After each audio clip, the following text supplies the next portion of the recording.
इस खूबसूरत प्रोग्राम की अध्यक्षता कर रहे अध्यक्ष महोदय जी ठाकुर जीवन सिंह जी, यहाँ पर मौजूद हमारे बड़े भाई और राष्ट्रीय लोकदल के जिला अध्यक्ष राव केसर साहब, हमारे बड़े भाई रोहित राणा जी, महेंद्र सिंह जी, राजकुमार जी, ठाकुर नकुल सिंह जी, ठाकुर सुरेंद्र सिंह जी, ठाकुर पवन सिंह जी,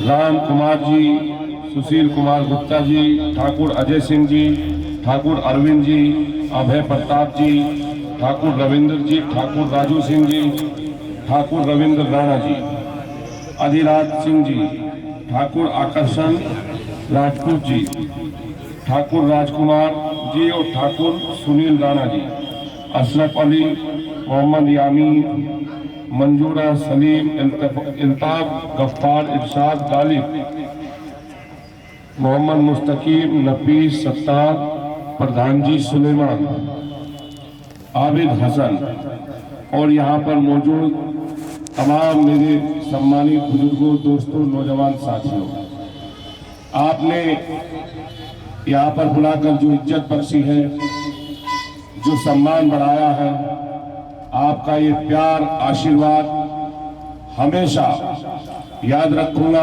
और इसके लिए मैं आप सबका शुक्रिया अदा करता हूं, धन्यवाद करता हूं, आभार व्यक्त करता हूं।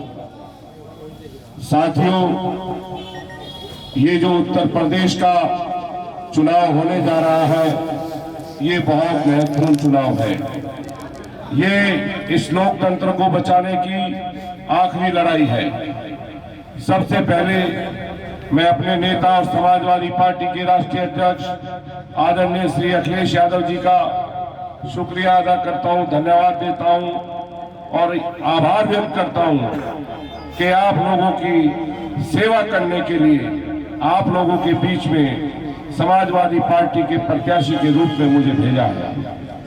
मैं भरोसा दिलाता हूं कि यहाँ की सम्मानित जनता जो जिम्मेदारी एक जनप्रतिनिधि के रूप में चुनकर जब यहाँ से मुझे भेजेगी, तो उसे मैं अपनी जिम्मेदारी समझकर, अपना फर्ज समझकर यहाँ की बेहतरी और खुशहाली के लिए काम करूंगा।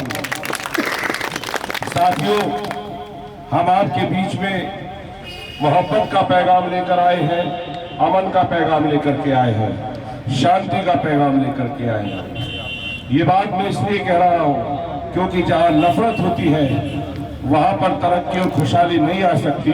तरक्की और खुशहाली वही आती है जहां अमन शांति होती है। इसलिए आप लोगों ने पिछले 5 सालों में इस बेरहम सरकार का, इस तानाशाह सरकार का बेरहम रवैया देखा है।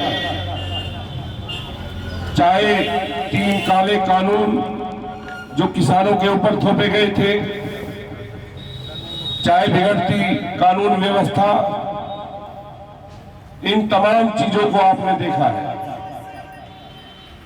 एक तरफ समाजवादी पार्टी है जो सबको साथ लेकर चलती है, जिसे सब धर्म, जात, मजहब के लोगों का विश्वास हासिल है, और एक तरफ सिर्फ और सिर्फ नफरत की बुनियाद पर समाज में आपस में भाई को भाई से लड़ा करके तनाव पैदा करते हैं।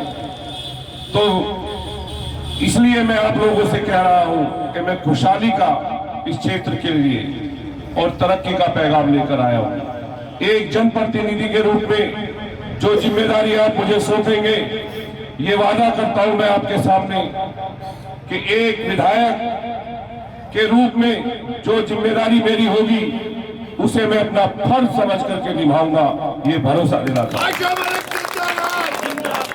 एक विधायक का काम होता है, एक जनप्रतिनिधि का, कि अपने क्षेत्र की आवाम के लिए खुशहाली के रास्ते निकाले, तरक्की के रास्ते निकाले, उन्हें आपस में पार्टीबाजी में ना बांटे। मैं आपको भरोसा दिलाता हूं, जो मेरा काम होगा, चाहे आपके लिए अच्छी सड़कें बनवाना, क्षेत्र में आपको मुफ्त इलाज मिले, अच्छे हॉस्पिटल्स हो, बच्चों के शिक्षा के अच्छे इंतजाम हो, अच्छे स्कूल हो, वो सब इंतजाम हम आप लोगों के लिए करेंगे। हम जानते हैं हमारे इस क्षेत्र में तमाम ये क्षेत्र किसान, गरीब, मजदूर भाइयों का है। जब कभी कोई गंभीर बीमारी से पीड़ित होता है, जैसे कैंसर, किडनी या लीवर की कोई बीमारी होती है, तो यहाँ पर कोई ऐसा हॉस्पिटल नहीं है, या तो चंडीगढ़ जाना पड़ता है या दिल्ली जाना पड़ता है। यही सोचकर हमने 2013 में अम्बाला रोड पर वो मेडिकल कॉलेज में जो हॉस्पिटल था उसमें तमाम सुविधाएं देने का काम किया था, ताकि ये हमारे गरीब भाइयों को, मजदूर किसानों को बाहर ना जाना पड़े। इसलिए जैसे ही सरकार गई वो बदहाली का शिकार हो गया, लेकिन भरोसा दिलाते हैं हम अपने तमाम लोगों को यहाँ पर कि जैसे ही सरकार बनेगी वैसे ही उसमें वो तमाम सुविधाएं दी जाएंगी, जिससे आपको बाहर इलाज कराने नहीं जाना पड़ेगा, बल्कि बाहर के लोग सहारनपुर में इलाज कराने आएंगे, ये भरोसा दिलाते हैं आपको। इसलिए साथियों, आप जानते हैं जिन वादों को करके जनता के बीच भारतीय जनता पार्टी ने सरकार बनाई थी, उन्होंने किसानों से वादा किया था कि आपकी आय दोगुनी कर देंगे। 15-15 लाख का भी वादा किया था, नौजवानों से रोजगार का भी वादा किया था। ना तो किसानों की आय दोगुनी हुई, बल्कि उल्टा ये हो गया कि जब समाजवादी पार्टी की सरकार थी तो 40 रुपए एक बार में गन्ने का मूल्य बढ़ाया था कि नहीं बढ़ाया था बताओ? 40 रुपए गन्ने का मूल्य बढ़ाया था। और इनकी 5 साल सरकार होगी, 5-5 रुपए करके 10-20 रुपया इन्होंने बढ़ाया है।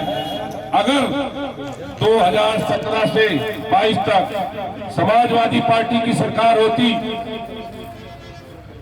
तो गन्ने का मूल्य कम से कम 75 रुपए तक बढ़ गया होता। तो कैसे आय दुगनी हो गई? ये तो आय आधी हो गई। 75 रुपए से 5 साल में जोड़ देना, कितना क्विंटल किसान का गन्ना 5 सालों में मील में डला है, हिसाब लगाना कि किसान कितना घाटे में है। और वही बोरी से 5 किलो खाद चोरी कर लिया गया। साथियों, असल बात तो ये है कि अगर किसानों की कोई लड़ाई लड़ता है, चाहे चौधरी चरण सिंह जी से लेकर और नेताजी मुलायम सिंह जी तक, ये किसानों की पार्टी है। ये किसान परिवार के लोग जब राजनीति में गए हैं तो यही किसानों का भला कर सकते हैं, जो किसानी जानते ही नहीं। पहले हमारे भाई जिलाध्यक्ष जी खड़े हैं यहाँ पर, एक जमाना था, चाहे चौधरी साहब का टाइम हुआ हो, नेताजी का है या जयंत भाई का, एक जमाना था जब पूरा अखबार जब हम पढ़ते थे गांव में आता था तो किसानों से भरा रहता था। अब पूरा अखबार खत्म हो जाता है, किसान नाम भी उसमें अगर कहीं छपा हो। हमारे साथ किसान नेता हरिंदर ताऊ भी मौजूद है। कहाँ है हरिंदर ताऊ? ये भी आपको बता देंगे। तो हम कहना चाहते हैं, जो गरीबों की, किसानों की, मजदूरों की पार्टी है वो समाजवादी पार्टी है। और साथ में राष्ट्रीय लोकदल भी, इनको किसानों का दर्द पता है, इसलिए ये किसानों की, मजदूरों की और आप लोगों के हक सम्मान की लड़ाई लड़ने के लिए एक प्लेटफॉर्म पर आए हैं। और उत्तर प्रदेश की जनता बदलाव चाहती है और बहुत बड़े पैमाने पर उत्तर प्रदेश में बदलाव होने जा रहा है। आने वाली 10 मार्च को जब वोटों की गिनती होगी तो आप देखिएगा कि प्रचंड बहुमत के साथ उत्तर प्रदेश में सरकार बनने जा रही है आप लोगों की। इसलिए समाजवादी पार्टी ने अपने घोषणा पत्र में यह भी वादा किया है कि जैसे ही उत्तर प्रदेश में सरकार बनेगी 300 यूनिट बिजली मुफ्त मिलेगी उत्तर प्रदेश में।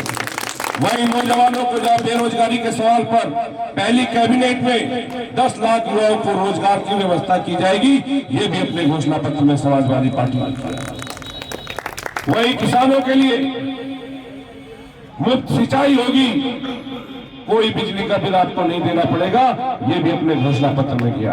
और सब लोग जानते हैं कि समाजवादी पार्टी की करनी और कथनी में कोई अंतर नहीं है। इसलिए हम आपके बीच मोहब्बत का पैगाम लेकर आए हैं। और 14 फरवरी ये नौजवान जानते हैं वैलेंटाइन डे का दिन है, मोहब्बत का दिन है। मोहब्बत को जिताना है, नफरत को हराना।